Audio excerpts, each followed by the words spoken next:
หดน้ำไม่บอกหดน้ำเลยเจ้าหดน้ำหดน้ำเนี่ยหดน้ำ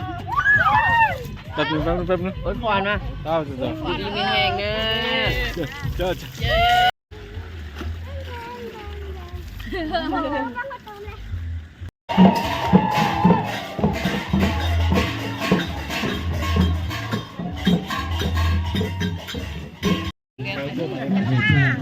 ำกล่าวคำถวาย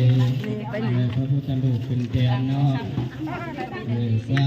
ธุเอกเมจโรเปเกสิทารักเตจนารเกวิมาเนติเปจโร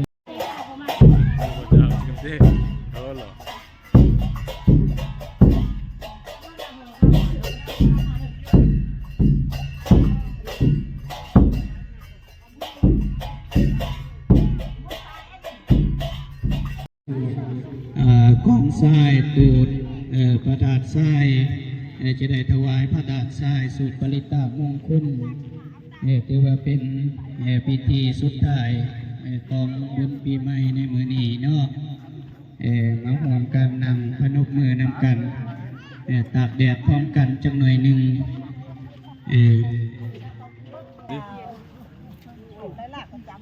เอาบุหรี่ตัวเจอพอกเลยจะหูตัวอยู่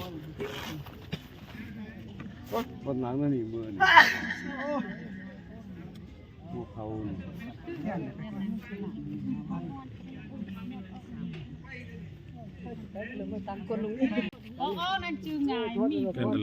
ไตอธิษฐานขอให้ปีใหม่นี้ขอให้สาวเมืองเวียงไสของเฮา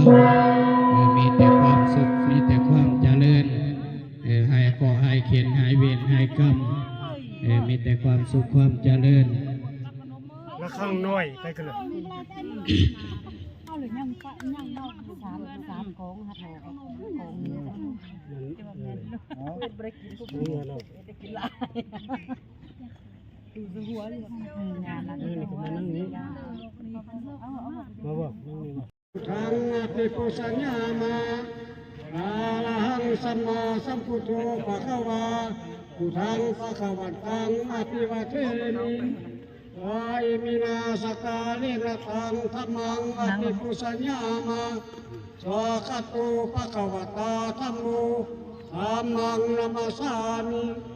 อิมินาสกาลิระตังสังฆังอภิปุสัญญามาสุปฏิปันโนภะคะวะโตสาวกสังโฆสังฆังนามา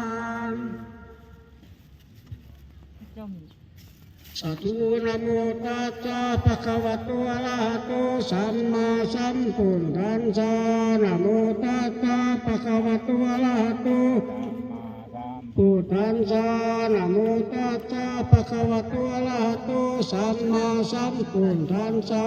พุทธังสรณังคัจฉามิธัมมังสามิสังฆังสรณังคัจฉามิตุติยัมปิพุทธังสรณังคัจฉามิตุติยัมปิธัมมังสานังสรณังคัจฉามิตาติยมปิธัมมังสรณังคัจฉามิตาติยมปิสังฆังสรณังคัจฉามิติสรณะขมานังนิติตังปานาติปาตาเวรมณีสาวเมืองวิ่งใส่เฮาเบิดทุกคู่ทุกคนพาไม้ปีใหม่ให้มีแต่ความสุขความเจริญหายทุกข์หายโศกหายโรคหายภัยพาไม้ปีใหม่2026นี้ก็ขอให้สาวคนญาติโยมปรารถนาสิ่งใดก็ขอให้ได้ดังคำมาคำปรารถนาใจเจริญงอกงามในหน้าที่การงานเจริญด้วยอายุให้มีอายุมันยืนยาวเจริญด้วยวันนะให้มีพละนามัยอันสมบูรณ์เจริญด้วยสุขะให้มีสุขะที่แข็งแรงเจริญด้วยวันนะให้มีวันนะพุทธผ่องละอองผ่องใสสุขะให้มีสุขะพลานามัยอันสมบูรณ์สุขกายสบายใจเบิดทุกผู้ทุกคนด้วยเถิดสาธุวันนี้ครับนาตังเบตานามาจายาเอวังเดดันเดยาด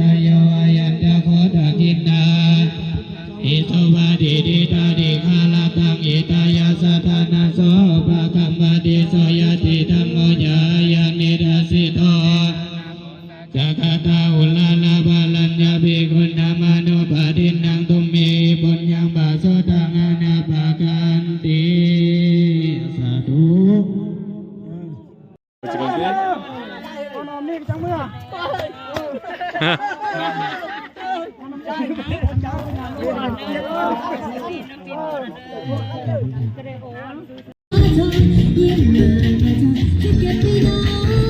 เป็นขู่เด้อเดี๋ยวเป็นขู่เด้อ